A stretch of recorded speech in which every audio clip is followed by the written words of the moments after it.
Mga paps, good morning. Bisdak pala ito. Para kanino ka ba bumabiyahe? Tara, kwentuhan tayo. Pero bago ko ikwento kung kanino ako bumabiyahe o kanino ako bumabangon sa araw-araw, kape muna tayo para maganda ang ating kwentuhan.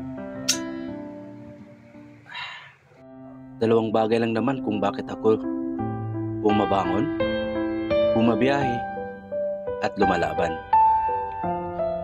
Una, syempre, ang pamilya ko. Sila yung nagbibigay ng lakas at inspirasyon sa araw-araw kong pagkipagpatintero sa kalsada. Hindi hadlang ang panganib at pagod. Masiguro ko lang na mabigyan ko sila sa araw-araw na pangangailangan.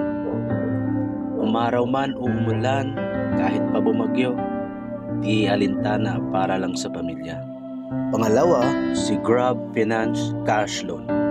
Dahil 3 ang loan ko, hindi lang sipag sa pagbangon ang gagawin ko, kundi tripling sipag.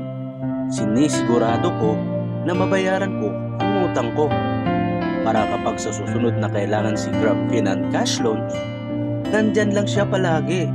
At yan ang kwento kung paano ko bumabangon, bumabiyahe at lumalaban. Maraming salamat sa Panginoon na nagbibigay sa akin ng lakas, magandang pangangatawan at safe lagi sa araw-araw ko na biyahe. Sa lahat ng riders at drivers na lumalaban ng patas sa kalsada, mag-ingat po tayo lahat, lalo na sa araw-araw natin na biyahe. Sana safe tayong makauwi sa ating kanya-kanyang pamilya. Saludo mga paps! The best ka talaga, Grab.